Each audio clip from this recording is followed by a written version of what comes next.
Hello, I'm Jim Lampley. Welcome to this look back at the stories behind Tyson Douglas, one of the most memorable fights in 30 years of boxing on HBO. Mike Tyson made his first trip to Tokyo in March 1988 for a rapid destruction of former titleist Tony Tubbs. By the time of Tyson's next Pacific crossing 2 years later, his life had become an earthquake, an unrelenting series of seismic tabloid shocks, and the specter of the big one loomed closer than anyone on this bad planet could possibly have imagined. In February of 1990, 23-year-old Mike Tyson was about to enter the ring for the 38th time in his professional career. The fight was taking place in Tokyo, Japan, and his opponent, as usual, was paid little heed. This was just another demonstration of Tyson at the peak of his powers. The culmination of a career that began with a ferocious and memorable debut in the mid-1980s.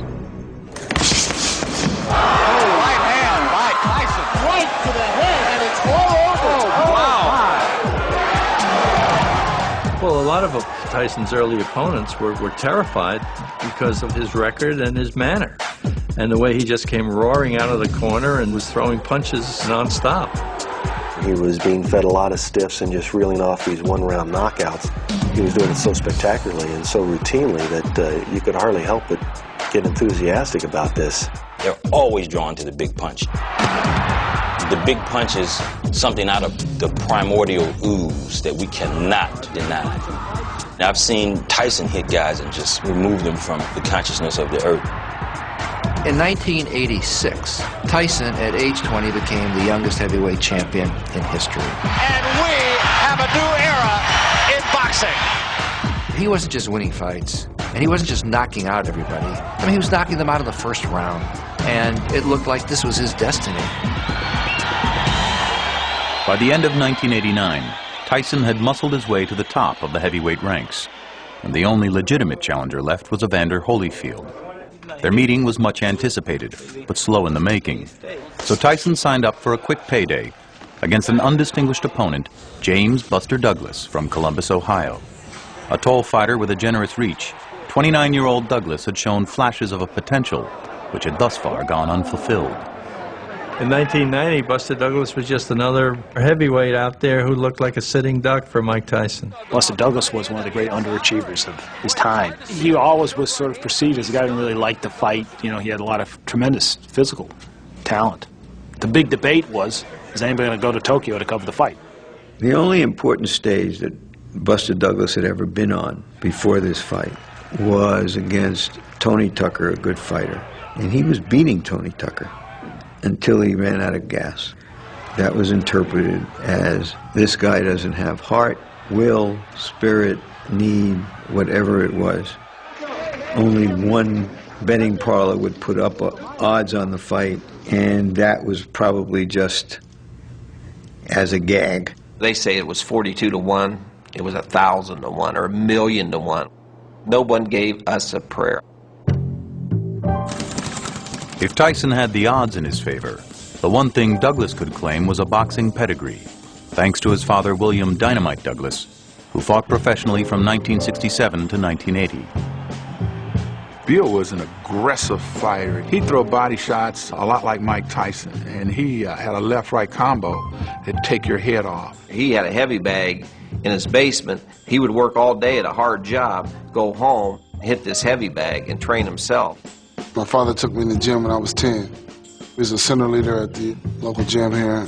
I was on him about, wanting to come in and box. Bill coached James, and he was probably harder on James than any one of his boxers because he wanted James to have all the opportunities that he never got in a professional race. Bill was a nice man, but he was a no-nonsense guy. Buster sort of took after his mother, was just a sweet, kind, nice lady. A lot of times James would want to play basketball in the gym, and Mrs. Douglas would come and get him out the gym and get him back into the boxing room so that he can continue his training. She wanted her son to be even better than her husband. Buster Douglas. After Douglas turned pro in 1981, in spite of his inconsistencies, he did go farther than his father had as a boxer. And in signing to fight Tyson, Douglas would have a chance, however far-fetched, to win the world title. But But just 23 days before the bout, everything changed when Buster's mother, Lula Pearl, died of a stroke at age 47. I called James and I said, let's cancel the fight. He said no. I was more determined. I told him, I said, I'm all right. And I think that even helped the intensity even more. He told me that she would want him to go on. He was very close to his mom. Before she had passed, she come to his house and she was real worried about him fighting Mike Tyson because she had heard what an animal he was. And he goes, no, I'm okay, I'm gonna beat him. She had went and told one of her girlfriends, oh, Buster's gonna beat Mike Tyson, you know? So that really gave him confidence too.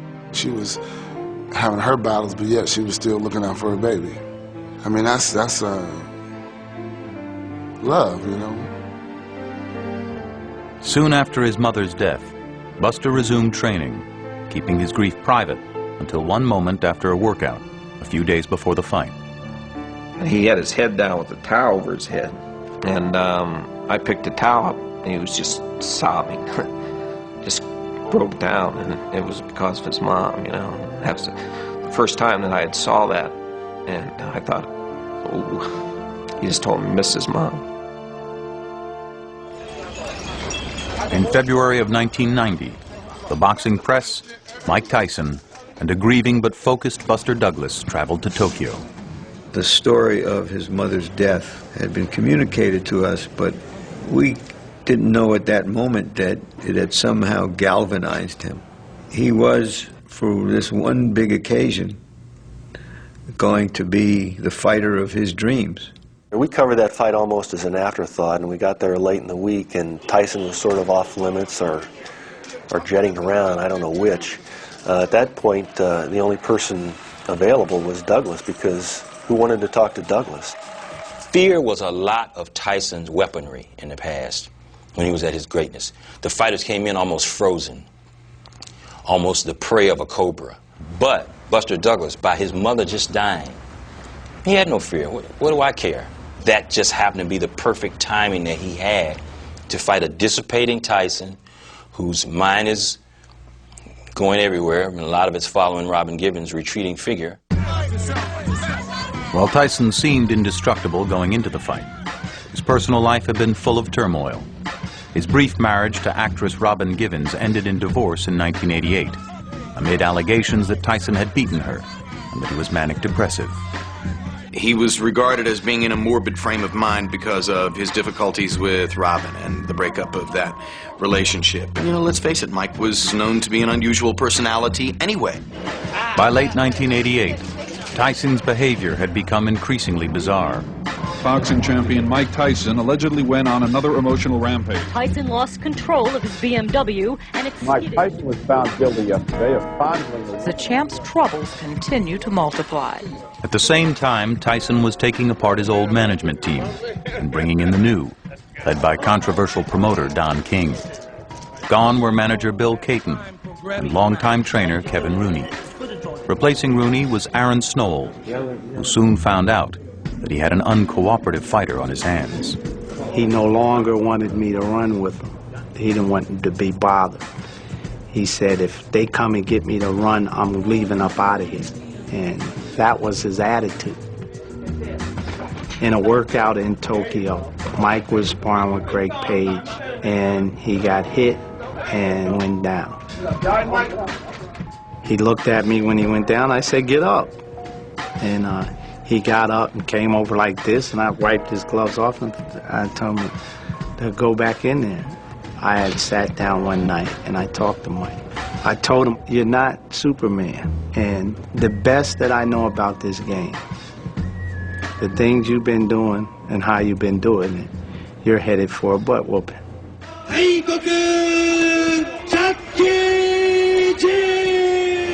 And we are live inside Korakuen Stadium in Tokyo, Japan, as HBO Sports presents World Championship Boxing.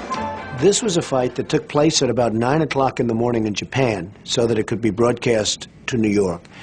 And it was the weirdest feeling I've ever had in a fight, because the people were totally, I wouldn't say unenthusiastic, but they were so polite.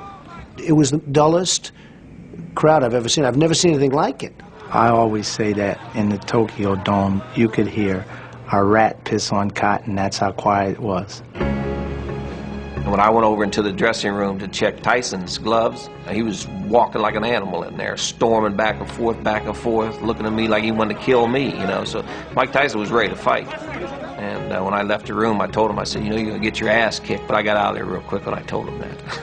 When Douglas trotted into the ring, there was almost a sense of bemusement. We thought he was going to his doom, but he didn't.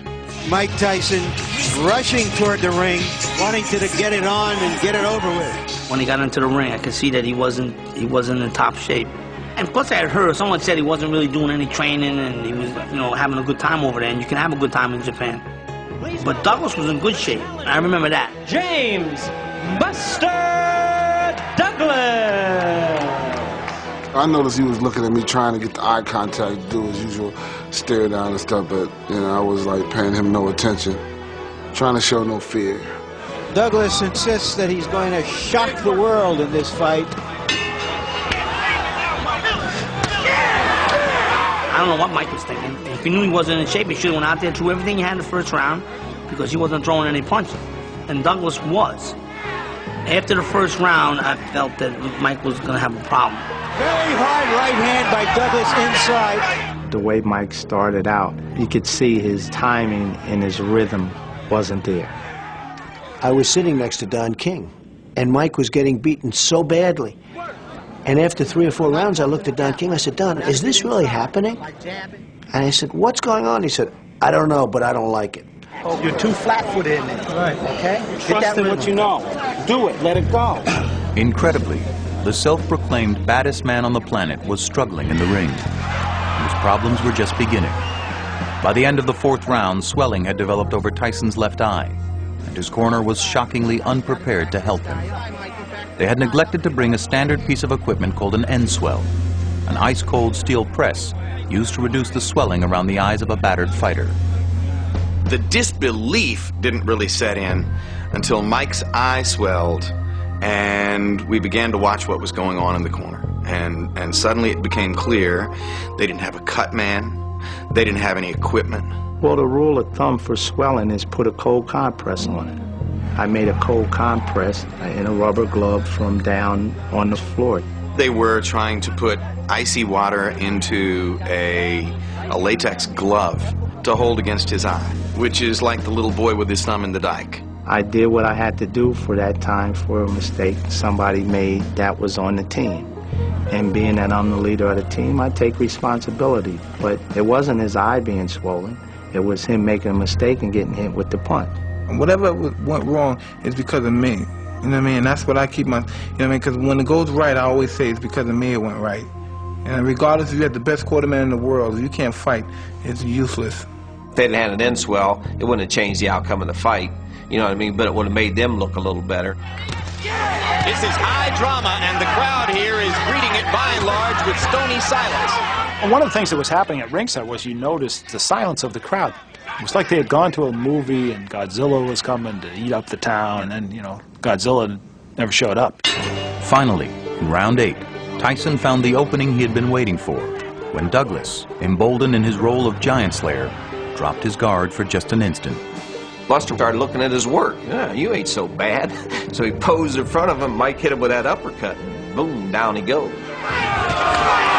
there's a right hand uppercut, and down goes Douglas. They pounded his fist on the canvas. And I said, okay, he's all right. Checked my watch to see where we were at in the round. Knew the round was almost over. I said, okay, we're cool. Fortunately, I was just, you know, caught with a glancing blow to where it really didn't do an effect to me. It knocked me down. That was it. When Mike hit him and knocked him down, it was like my kid getting knocked down. And at that instant, I wanted to reach through the TV and help him up. And he got up, and he got up like a man. He got up and he shook it off. And the rest is history. Let's see what Mike can do to finish. And the bell ends to save Buster Douglas at the end of round 8. He had put so much into that shot and to pull it off that it was gone. Mike normally would just swarm all over a guy when he had him hurt, and he just didn't have it in him. And Mike has slowed down, maybe a tiny bit arm weary. He hits the guy with his best Sunday punch, and the guy gets up, He's like, oh, if that don't take, you know, the desire out of you, nothing will. Douglas coming back with a look right. Tyson is wobbling. Douglas wailing away. Tyson, who had absorbed tremendous punishment, was unable to summon the energy to capitalize on the knockdown. Douglas came back strongly in the 9th round and sensed that Tyson was a spent force in the 10th. The fight of Douglas's dreams was now the fight of his life. I started popping him with them jabs, seeing he wasn't moving as much as he was before. Then I pivoted, you know, where I got leverage and came up with it, you know, a real good uppercut. Bow. Oh, the uppercut! And I swear, if Mike Tyson's neck wasn't so big, it had ripped his head off. When he hit him, I actually went like that. I swear to God, I did. I went like that. I thought maybe he knocked his head off. He hit him so hard with that uppercut. And then he just come with combinations and just drilled him. He fell right in our corner. I said, you're done. Stay down, Mike. I said, oh, shit. That's what went through my mind. What an uppercut by Douglas, and down goes Tyson. And I'm thinking crazy. I'm saying they won't allow me to fight if I don't have the mouthpiece in my mouth. So I'm grabbing for the mouthpiece.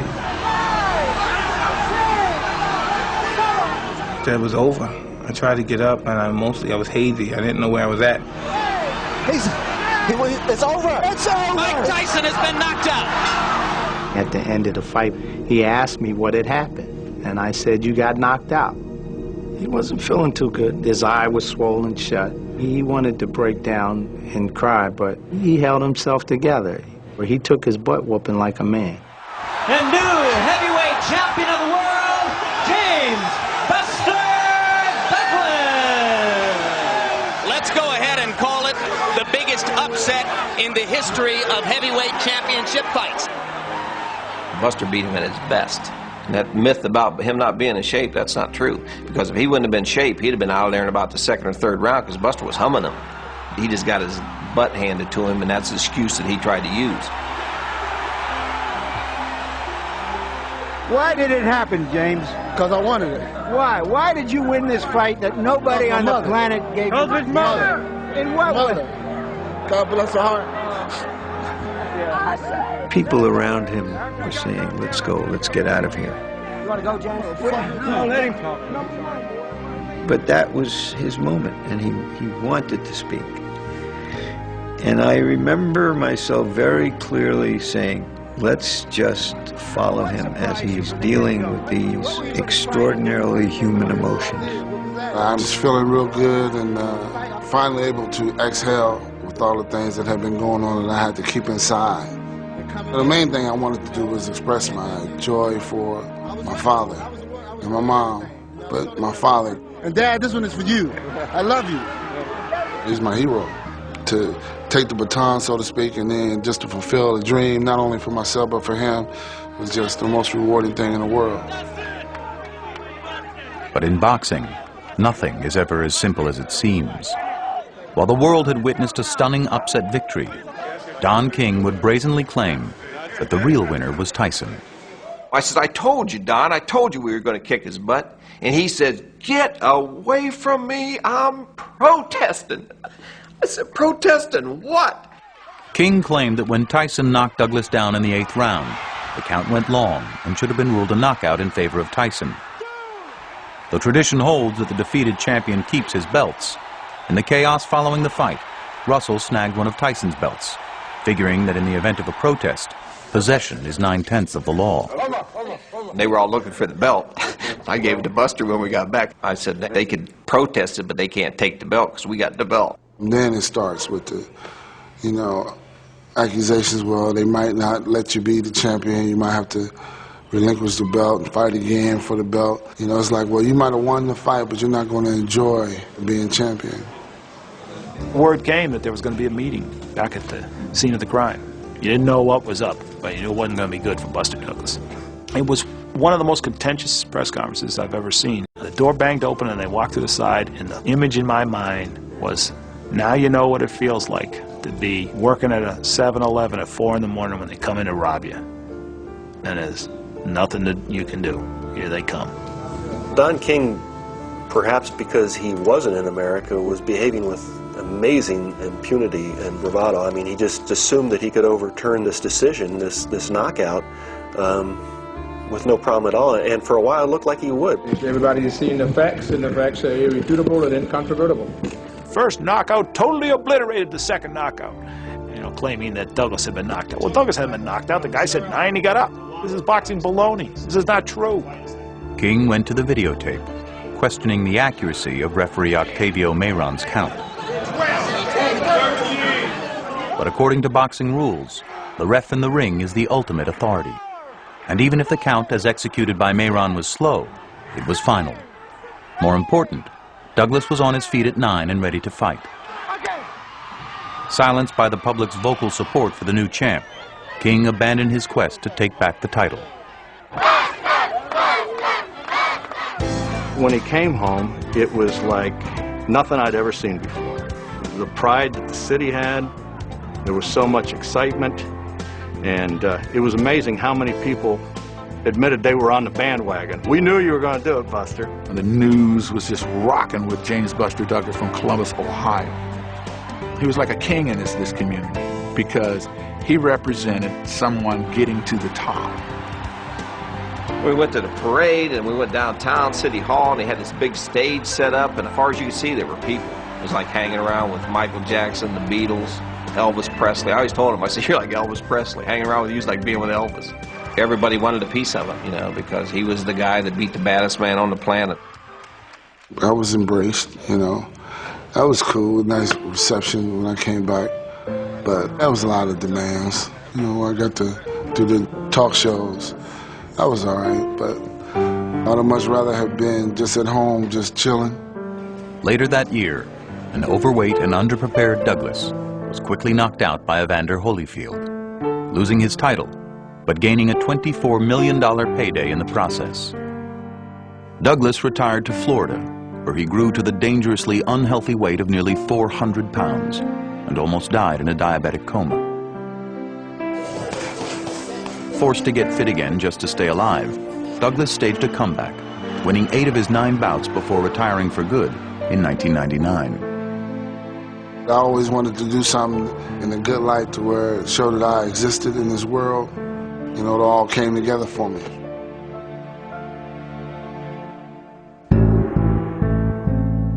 As for Tyson, after losing to Douglas, things would only get worse. He fought just 4 more times before being sent to prison in March of 1992 for the rape of a beauty queen. And after being released 3 years later on parole, he returned to the ring a caricature of what he once was. Between ear bitings and angry outbursts, Tyson continued to make headlines. But the aura of invincibility was gone. Looking back now, the Tyson-Douglas fight is really the beginning of the end for Mike Tyson, because Douglas exposed him as a guy that can be beaten if you're not afraid of him. Just keep chopping on him. Just keep chopping on him. And eventually he's going to go. And that's what happened. As you've seen over there, he was flat on his ass. Yeah! The blueprint that existed for how to fight Mike Tyson was executed by Buster Douglas. Nobody knew that he was capable of it. The ring was his refuge. And once he lost that image of being a monster destroyer, of being untouchable, then he had to face something closer to real life, and that's a very, very difficult prospect for him. Mike Tyson will be okay. He'll be all right. Regardless of what people would like to see happen to me, like people say, oh, he just wanted like the rest of the fighters. Nada. I doubt that seriously. And that's why I guess people are upset, because they really wish that would happen. He was like one of those guys just there to flare briefly, and now that that's dimmed, I think it's going to be a long journey out. Douglas turned out to be just as badly programmed for success in 1990 as was Tyson. Evander Holyfield immediately knocked Douglas out, but another 6 years would pass before Tyson and Holyfield finally met. And by that time, Iron Mike had lived several more damaging lifetimes outside the ring. Through all the upheaval, Tyson remained the sport's most famous and infamous figure and its biggest box office draw.